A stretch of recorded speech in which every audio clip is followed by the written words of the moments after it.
Welcome back, everybody. In this episode of our Geometry Dash clone replica, we're going to be creating a respawn mechanic for when we fall into the abyss or when we collide with hazards. So I've just made a really simple demo level. Yours is going to look much better than mine, but I just needed to show you how to do a few things here.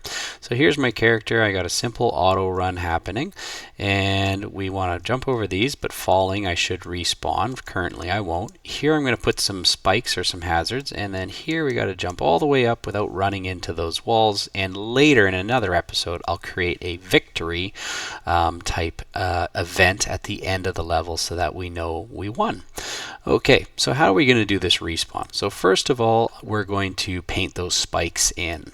And how do we do that? So we go to our grid here. I'm going to right click and I'm going to add another tile map. So 2D object, we go down to tile map and rectangular. We're going to call this hazards. So just type that in right away when you create it. On this hazards tile map, we're going to be creating a new layer as well. So I've already created it. You just go to add layer and create it. We're going to call that hazard.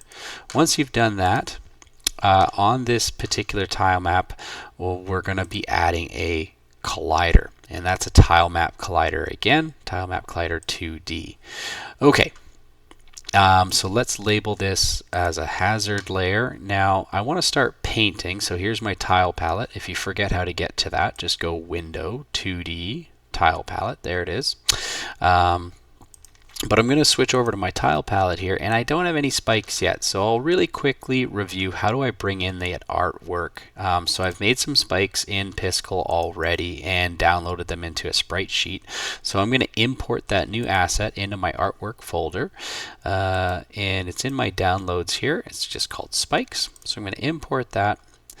There it is there. And now remember, we have to do a few modifications when we import our art to make sure everything looks good. So first I'm going to go to multiple. For me, in this case, the sprite sheet that I used was 16 by 16, so I have to do pixels per unit at 16.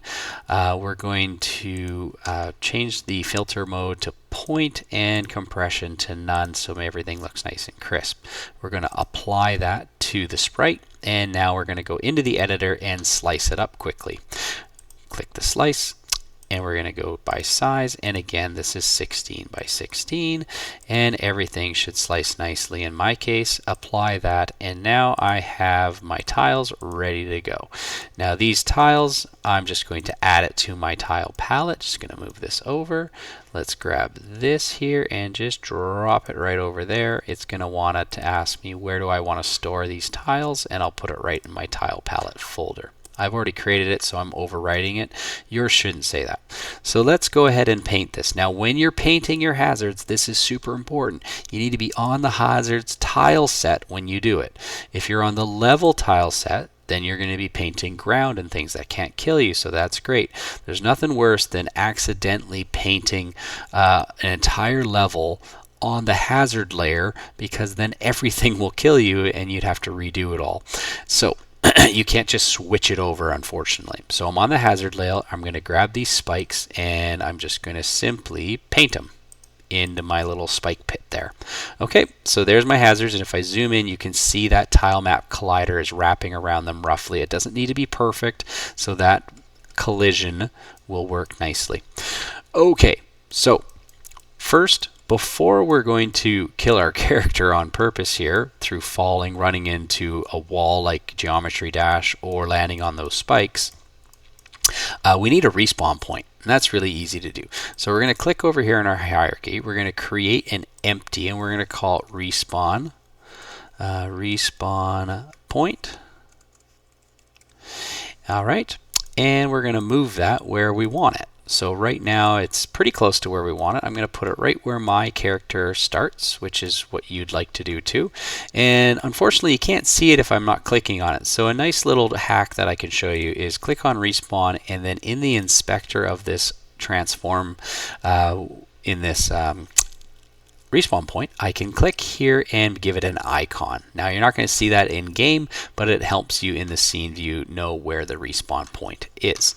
Okay, so we have a respawn point. I think we're ready to start coding.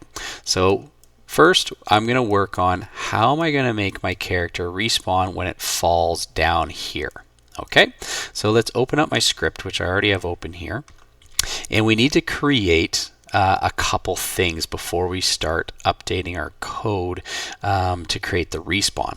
Now, just so you know, I have set my horizontal input to 1F here. This is the auto run. And here I have commented out by putting 2 forward slashes like this to ignore the input of the player for left and right. So now my player auto runs. If you don't have that feature, that's totally fine. Okay, the two things we need is the reference to that transform of the respawn point. So transform, and we're going to call this respawn point. Okay, and we also are going to need what's called we're going to need a float, and we're going to call this our respawn delay. Okay, this is how we're going to set it up so that I can play my death animation. If you have one, it's going to play that animation before it respawns my character. Okay, so I've set those two things up. Let's go down here, and first we're going to set up the fall mechanic. So in my update here, remember this runs every single frame of my game. I'm going to set up a new if statement below the jump one. So I'm going to go if and then left bracket. And inside here, I want to check the location. I want to check the height of my player. It's a really easy way to set up a respawn if you fall. So I'm going to check this by saying game object first. Now game object, that's going to reference the game object I'm on currently. Sorry, it has to be lowercase g. And I'm going to be referencing its transform and the position in the transform. And I want to check the y value. Okay, so this is going to check my current game object this script is attached to, which is my player. It's going to check its transform and its position and the y, the height. And I want that to be if it's less than, and I'm going to set this to -10 for now.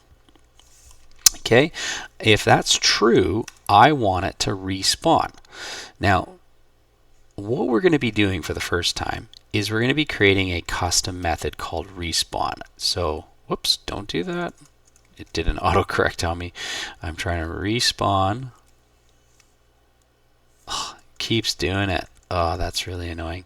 Okay, we're going to type it in a second with that autofill. I don't like it. So we're going to go way down here after the fixed update. I'm going to press enter, and we're going to create our first private function. Private void, and we're going to be calling this respawn is what I was trying to do.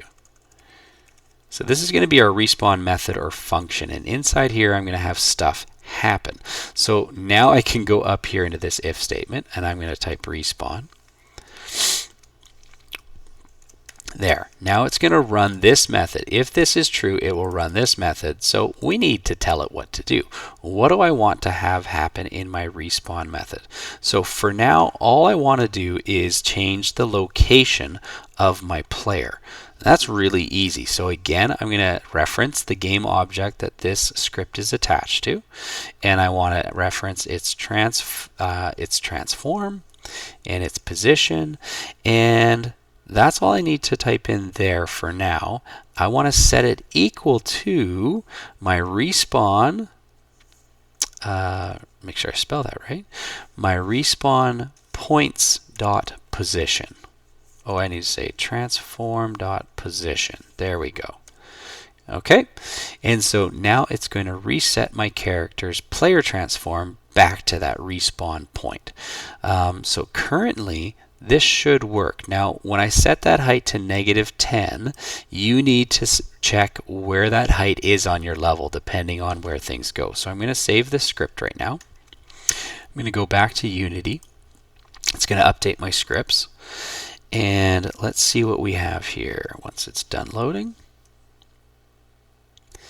So I want to show you really quickly, kind of to get an idea where that -10 is in my scene. So because you might want a slightly different number, it depends.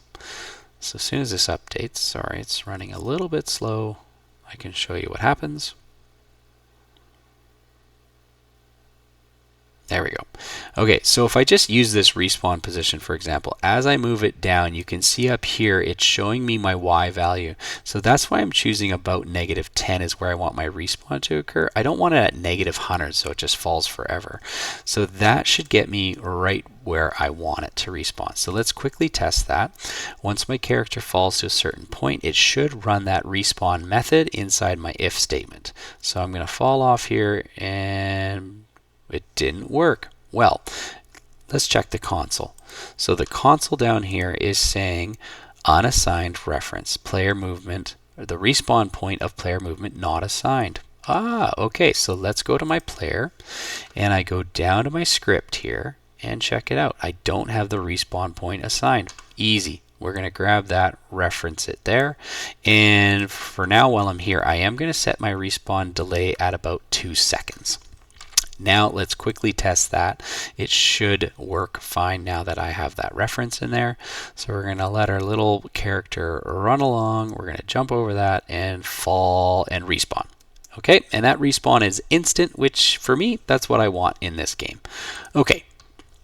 Now, how about the collisions? We need to set up hitting those spikes or hitting walls. Now, hitting walls is up to you, but Geometry Dash, of course, if you hit a wall, you die. So what are we going to do? Let's go back to our script, and we're going to set up something called a collision check. Now, sometimes you'd put this in its own separate script, but for us, we're going to put it right in here. So I'm going to show you how to do this. So we're going to be typing in private void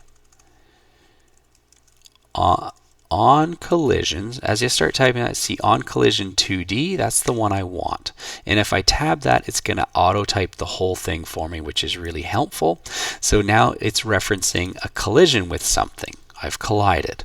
And so when one collider hits another collider through a rigid body, this code will fire. We don't need to put it inside the update. Just putting it down here, this code will fire anytime a collision happens. Now, we need to check what did we collide with, because collisions happen all the time. When we collide with the ground, it's safe. So we're going to set up an if statement. And how we do it is we're going to reference what we collided with, the collision it's called in this.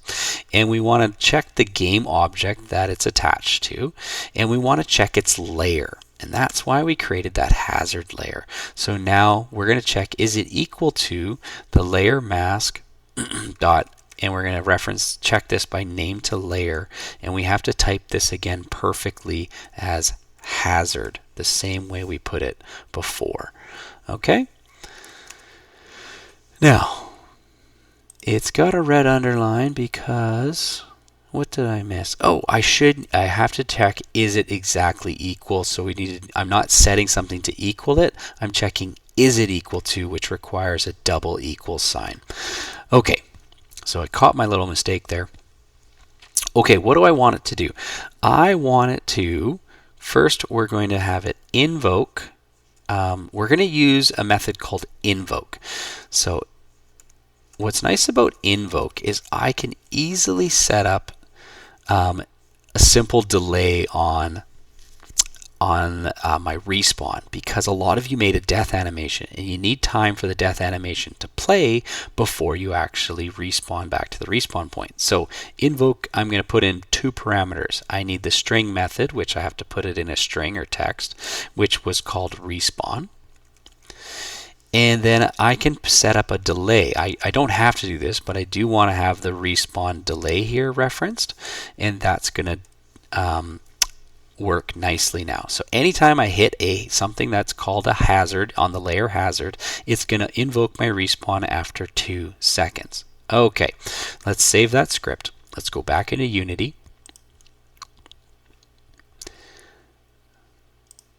It's just loading, so give it a sec. Here we go. Okay, back into my project here. And now we want to test this with the spikes and see if this actually works. So let's press play. And my little character, I'm going to need to make this window bigger. Let's jump over that. And let's get all the way to the spikes. Again, I could have just moved my player to speed this up, but I'm going to hit those and nothing happened. Let's check what's going on here. So my hazards are on the hazard layer. I didn't get any errors. And my respawn point is fine. I've asked it to invoke. Oh, it's because I had the 2-second delay. And notice my character keeps moving. We don't want it to keep moving when it hits the spikes. So there's a really easy way to fix that. So inside of our collision, we're going to reference the rigid body and we're going to turn off the simulation.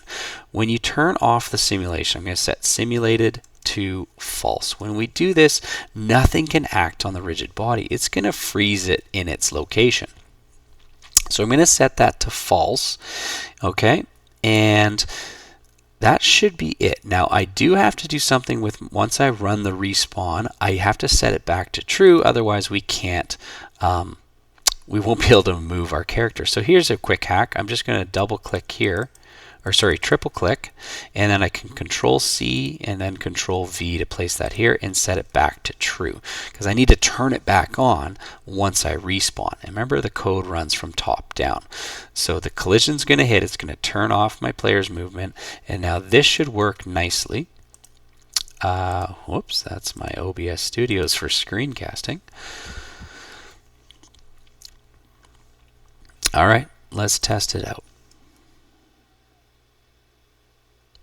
And this should work nicely. Again, I just got to run over to these spikes. Once I get there, it's going to freeze my character. It's going to wait 2 seconds and then respawn me. There we go. It worked. Now, nothing too exciting. I don't have an animation playing yet, but I do want to set up, what if I hit this wall right in front of me? Super easy to do. We're going to right click and we're going to create a 2D object, and for this, a simple square should do the trick. I'm going to create a square. Let's put this way back over here. Just move it right here. Okay, and so this square, I'm just going to put it here for now. All this is a sprite. It has no collider, so we got to put that on. So we're going to put on our box collider 2D.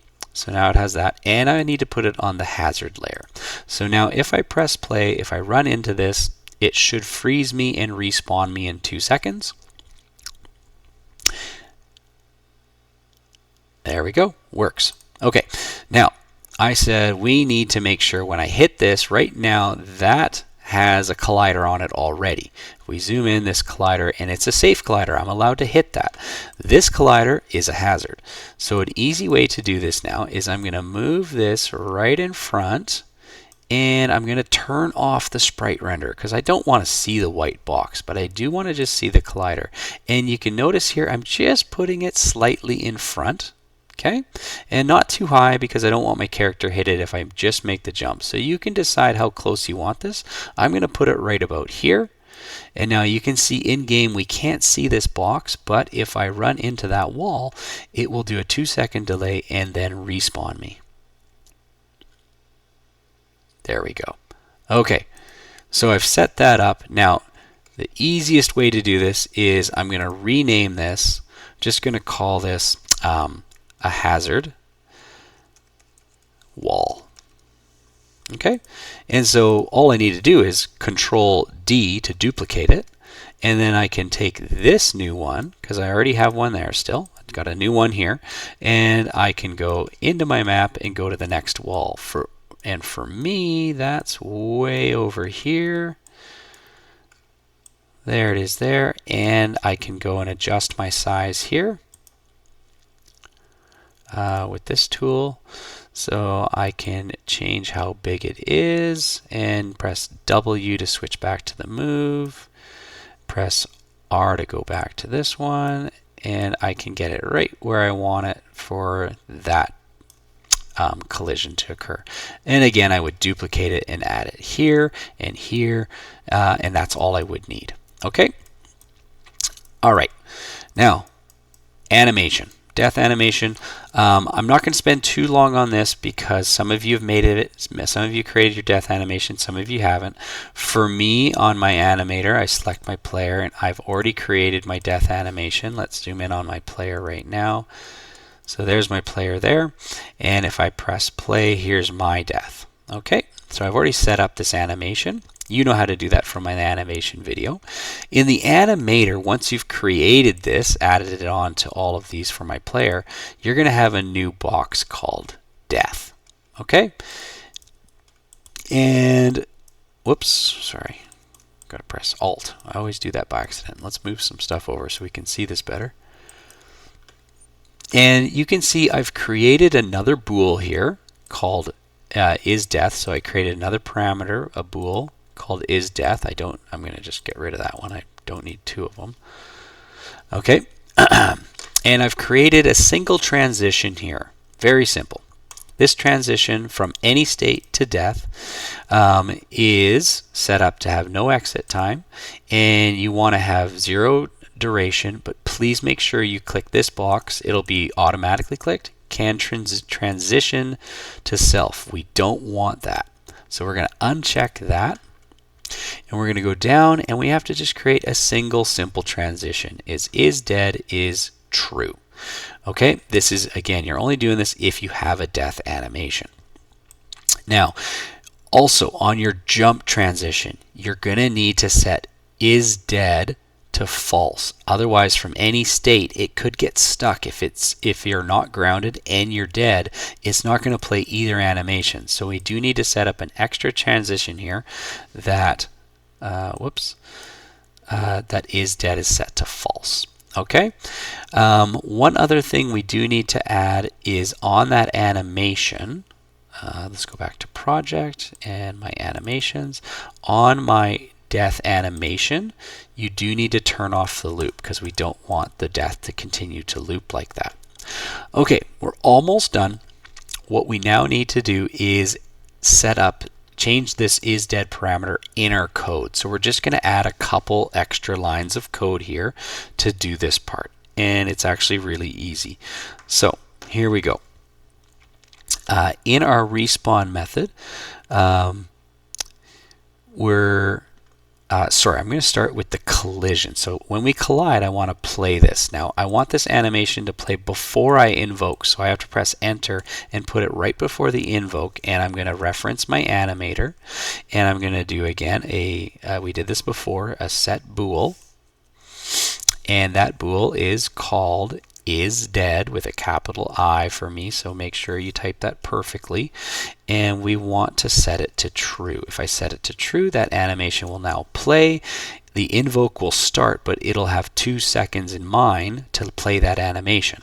Now, I do need to turn this off somewhere, which is at the end of the respawn here. So at the end of the respawn, my last line of code, I'm going to copy paste that line, but I want to set it back to false.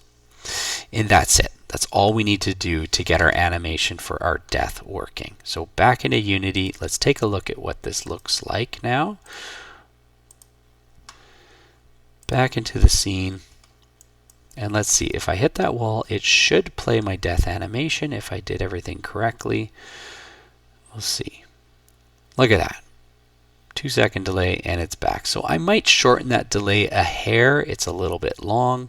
So I'm going to go into my player, go down to my script, and that delay, I'm going to set it to about 1.6. I feel like that would look a little bit better. Let's try it out and see what it looks like. Could have tested it in game. Still a little bit slow, so I'm just going to tweak it a tiny bit more and I should be happy with that. Let's just go to maybe 1.4. Okay, so there's my respawn delay, and that will work if I hit spikes, and that will work also if I hit walls. And that's it for this video. I'm just going to do one more little playthrough to make sure you see it work on the spikes, so you believe me. So we're going to jump over that, jump over that. Again, if I fell, I would instantly respawn, and boom, death on the spikes. And I'm back to the respawn. Okay, I know that was a long video, but we had to show a lot of new things in this one on how do we set up collisions and how do we die when we run into hazards or fall into the abyss. That's it, that's all. We'll see you next time.